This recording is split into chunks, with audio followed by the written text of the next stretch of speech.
We are 1 month away from primary day in Illinois, and we haven't seen a crowded field of candidates like this in decades. Tonight, our expert panel is breaking down the campaign on the home stretch. Also, it's a big week for Governor J.B. Pritzker as he delivers his State of the State address on Wednesday. Tonight, we get to the point. From Chicago's very own, with WGN political editor Taman Bradley, this is The Point. Good evening. Tonight, two brilliant political power players help us get to the point. First, we have Mays Jackson of the Intelligence Group.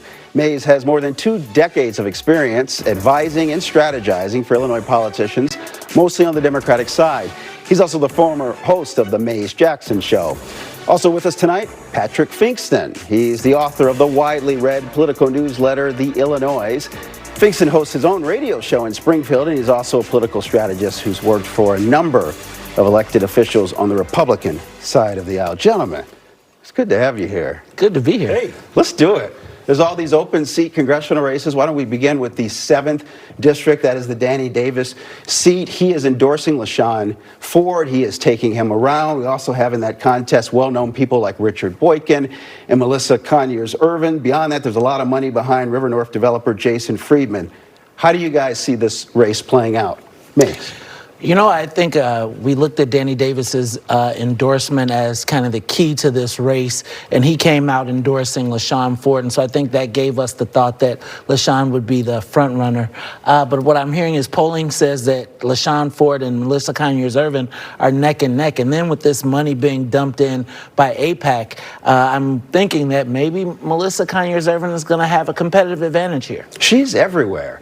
That AIPAC money really is helping. She's on the radio. She's got a lot of TV ads.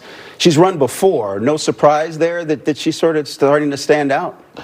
No surprise to me at all. I think that Melissa Conyers-Ervin has been set up for this run, been setting herself up for this run since the last race. And so I think she already had everything locked and loaded and was ready to go. And I think this AIPAC boost, which might be negative in other communities, doesn't have the same negative effect in our community. So it'll be interesting to see. And the Trib is out with a story about a whistleblower accusing Conyers-Ervin's political team of urging them to push to boycott U.S. Treasury bonds despite internal objections. The city doesn't even have those bonds, so it was mostly symbolic. Patrick, do you think that'll knock her off message? I just don't think these are scandals that matter to normal people, right? Who cares about Treasury bonds? The stuff that would hit about the bank loans and some of that, it's sort of old news at this point, but how engaged is the electorate? It doesn't feel like it particularly is, and she has a little money. Ford's never been a great fundraiser, even as well known as he is in the community. He's not raising a lot of cash, and it's going to show down the stretch.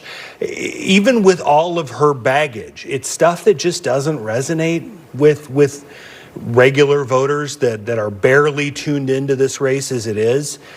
I think turnout's going to be low, and that might just help her in the end. Let's switch to the 9th, because that's the contest for Jan Schakowsky's seat. You have Kat Abou-Ghazaleh, who's in her 20s. She's drawing a lot of attention. But that appears to be a contest. The front runners are State Senator Laura Fine and Evanston Mayor Daniel Biss, right?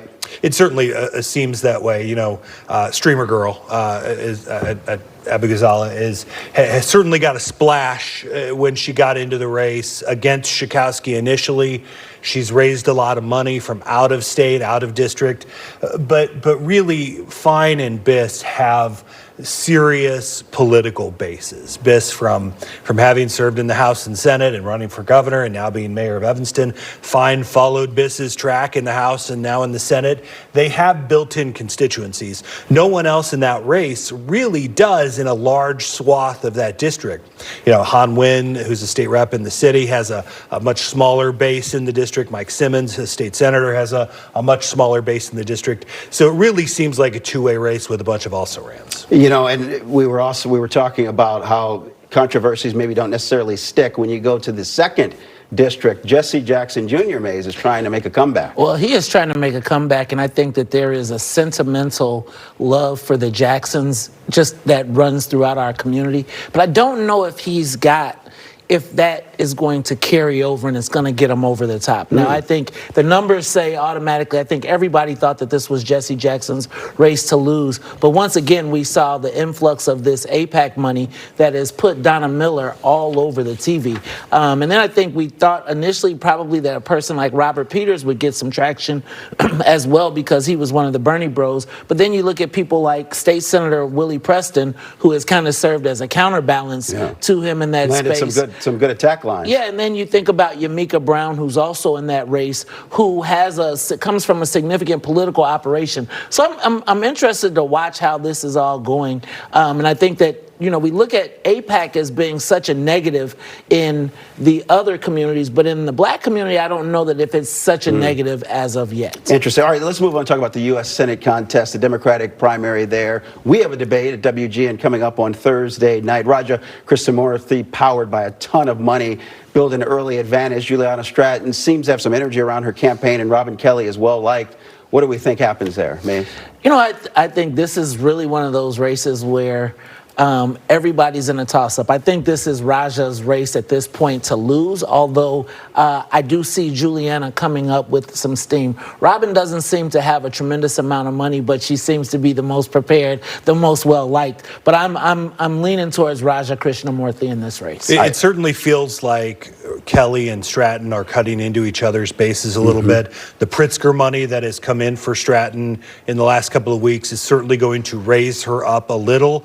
But that gap was huge going in, and I don't know that that's enough. It might be too little, too late, and they're not hitting Krishnamoorthi at this point, and they've got to bring his negatives up and hope that the early ads from him. He went on TV in last July, and he's been people untouched. Remember his family story. And if they're hitting him, if they start hitting him, we might see that those numbers are a mile wide and an inch deep. Yeah, we want to turn our focus now to Springfield. J.B. Pritzker is set to deliver a State of the State address Wednesday afternoon at the Capitol. Last year, the governor took direct aim at the Trump administration, comparing it to Nazi Germany, and he's giving indications he does not plan on backing down. People said I was a little harsh and alarmist when I said all those things, and I don't think anybody a year later thinks that I was harsh and alarmist. We'll start with you. It appears Pritzker will be splitting his focus on Wednesday on the Trump administration, but also issues closer to home like the state finances. It looks like the revenue is coming in stronger than the state thought, but some tough choices are going to have to be made. And apparently there are Democrats who are meeting privately discussing revenue, maybe a millionaire's tax. Well, that's nothing new, right? The progressives in the House and Senate Democratic caucuses want more money. And that's been a refrain for the last 8 years in Springfield, so that's not new. It's where they're going to find it, what they're going to be able to put on the ballot. That doesn't impact this year when they're already spending a record amount of money. They've already increased taxes the last 2 budget cycles through this duct tape and baling wire that they've done to get there, and now you're going to see the governor get up and say things are bad. We don't have a lot of money. It's all Trump's fault, and the question is going to be, is anybody going to sit down, do the work, and say, how do we get our own spending under control? Because it's grown $16 billion since J.B. Pritzker took office. And Mays, I only have about 30 seconds, but Governor Pritzker, there's a little bit of a dance here as he thinks about 2028. Yeah, I think there's a little dance. The governor doesn't want to take a chance and have his wonderful, stellar record with the Illinois legislature tampered with or messed up. So I think he's got to tread gingerly. And I think after 8 years, I think the General Assembly is really starting to feel their oats and say, look, we're not just going to do anything you say just because you want it. And now he's running for president, so he really doesn't want to have any hiccups. So we got to watch how that plays out. Gentlemen, stay right there because we'll be back with something to think about from each of you tonight. Stay with us. 60 seconds. Tell us something insightful. Make it quick, Patrick. Props to Darren Bailey, the Republican candidate for governor who's likely going to win that primary by a lot, who was pretty ridiculed in 2022 for his kind of righteous gemstones sounding campaign. If you haven't seen it, watch it. It's funny. He butted his own party this weekend after the GOP, the Republican National Committee, put out a pretty vile tweet against J.B. Pritzker, making fun of his weight. And this is a really silly, stupid refrain that Republicans have been doing for years now. And Bailey stood up for Pritzker and said, this doesn't help. This doesn't make anything better. He admitted he struggled with his weight. Hello, I do too. And it's a really terrible line of attack that Republicans continue to make at Pritzker, who's lost a ton of weight, by the way. Good to see that in politics, for sure. Mace. You know, I think there's got to be some restoration of political order in Illinois. Prior to the large indictments that we had, the answer always used to be in political, before anybody ran for office, there was decisions made, but the answer was always, what does the speaker say?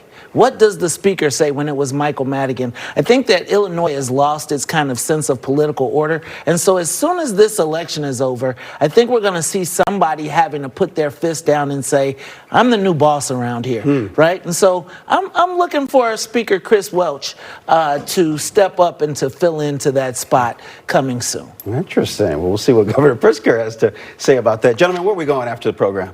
No, don't answer that, because I got to go. Off the record. Finally tonight, we're going to tip our hat. It's going to go to Erica Tulfo of the Medill, Illinois News Bureau for her writing in Capital News, Illinois on the demise of the penny. The coins are in short supply. At the gift shop at the Abraham Lincoln Presidential Library and Museum is not giving them out as change. Instead, they're rounding to the nearest 5. That's right. You can't even get a coin with Lincoln on it as change at the Lincoln Museum. And that is the point. I'm Tamon Bradley. Micah and Ray are back with more news tonight at 9. Good night.